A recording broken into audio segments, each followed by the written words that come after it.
Well, let's go back in time, shall we?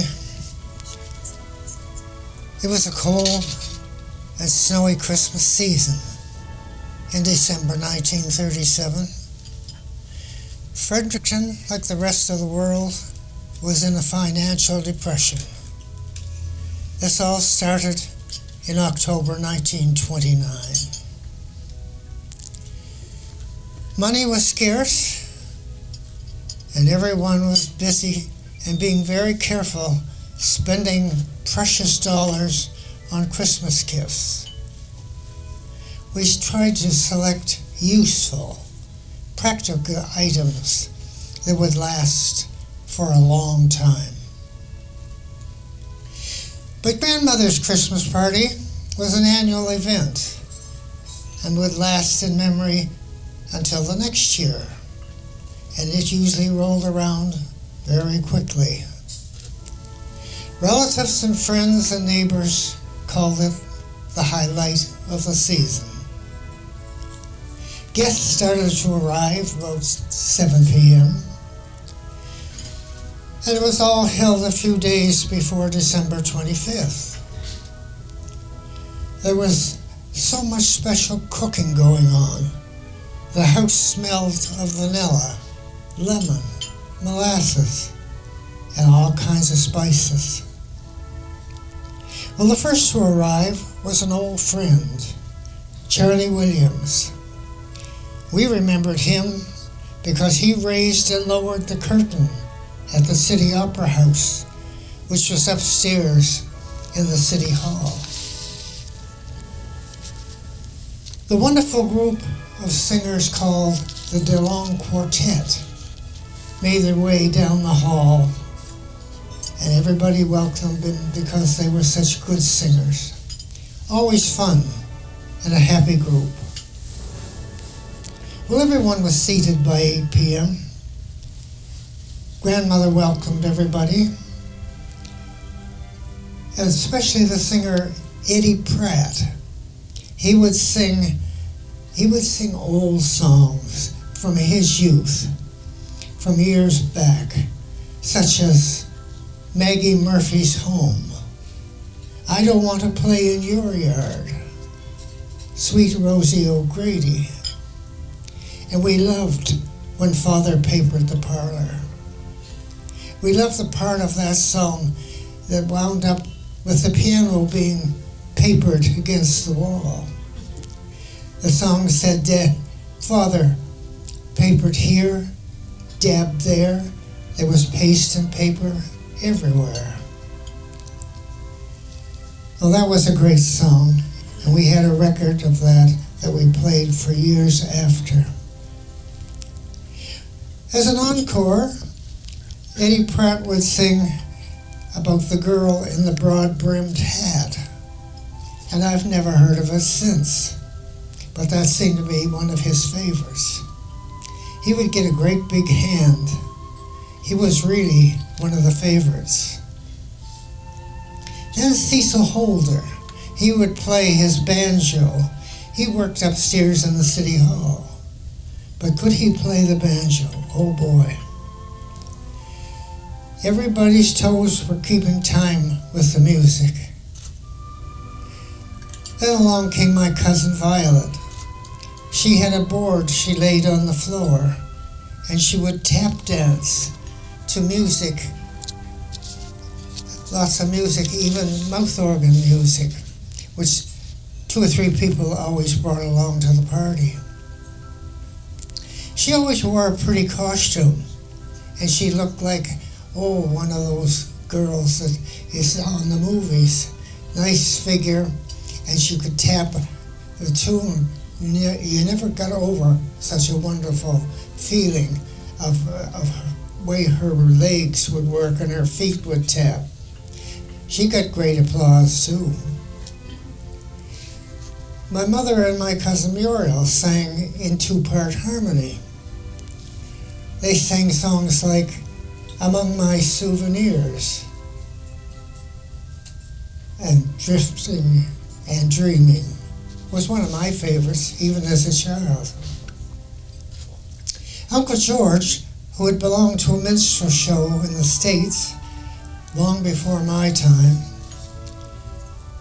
He had traveled all over the country, and he was a real comedian. He had a wooden man cut out and polished, and he could make him dance that brought great laughter from the crowd. The wooden man danced to the chicken reel. Sandy Fleming always came to the party, and he would laugh so hard at the comic songs that he got everybody else laughing. Sandy was a friend of my grandfather's from their Fredericton firemen's days, way back in the 1800s. Then, of course, everyone would sing when a medley of Christmas carols came along, and we always got the quartet, the DeLong Quartet, to sing. They started, and then everybody joined in. Then there was Miss Fanny Hodge. She lived next door to Grandmother, and she always reminded me of pictures of Queen Victoria, dresses to the floor, never changed her style. She was about 86 that year, I believe. And she always gave my sister and I the biggest box of chocolates you ever saw. And there was one for Grandmother, too. They were beautiful boxes, usually blue, with silver birches and snow decorated on this huge box. It was used one layer, but it was big, probably about 18 by 12 inches. And it had silver ribbon. And after Christmas, we just couldn't part with that box. We had to keep it. It was kept in the living room on the back of the grand piano, which was on one side of the living room, and on the other side was the upright. This one you could play by hand, or you could put the paper rolls in and pump with your feet, and you could swear someone was seated playing that wonderful music. That was when my turn came. I was selected to play the rolls on the piano. And I loved that. I got to learn all the songs from the turn of the century through the 20s into the 30s. The words came printing down the side as the roll turned, and you could just sing along. Then came the refreshments. Everybody was waiting for those wonderful, wonderful refreshments. It was Grandmother's famous silver and gold cakes. They said 12 yolks went into the gold cake and 12 whites went into the silver cake. There was fruit cake, usually light and dark. Molasses cookies, sugar cookies that had the big raisin in the middle. Homemade donuts, everyone loved those because they had nutmeg in them, brought out the wonderful flavor. Then the sandwiches, well, egg was my favorite, next to ham and cheese.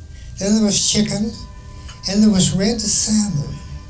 This was bought at Captain Belling's Fish Market down on Campbell Street. They said he came from Black's Harbor. I helped with the guests. Among them were my Aunt Maud, who was born in 1882. And there was Uncle Bill and Aunt Kate. They were born in the 1890s. Dorothy and Ella, they were my oldest cousins. They were all grown up when I came along, being the youngest of the family. There was Mr. and Mrs. Berry Kitchen. They were the proprietors of the Grand Hotel. The police station sits there now, where that wonderful hotel used to be. There was Bayard and Catherine Simmons. and they owned Mac's Drugstore on Queen Street. Always full of fun, both of them. Mr. and Mrs. Scotty MacDonald, very Scottish burring sound when they talked. And he handed out peppermints to everybody. He put his hand in his pocket, and out came a Ganong's thick peppermint. We waited always for him to go by our yard so he would reach in his pocket and treat us. Another lovely lady there was Margaret Toner. Her father had been a fireman also. There was many, many people there, so many that I can see their faces. Still, when I close my eyes, I can see them now, and the way they walked, and the way they talked, and their style. Each one had their own style, it seemed. And I waited every year for Christmas to roll around because it always seemed to be new and exciting. Everyone could do something. People would drop down on the piano bench and they'd start to play the piano. And, oh, that was my favorite. I always wanted to play the piano, but never got a chance. Too late now, I think. We always thought about the next year. As everybody left, we shook hands and said, next year, next year. Well, time goes by very quickly. And as I approach my 90th birthday, these parties remain in my memory. And the people pop up before me. And I think, my gosh, I look around town when I'm out and I can't find anyone that I know. They've all disappeared. But they remain in your memory and all the memories that goes with it. And Grandmother would be at the doors wishing everybody a Merry Christmas, a Happy New Year, and please come back. And I say Merry Christmas and Happy New Year to you all.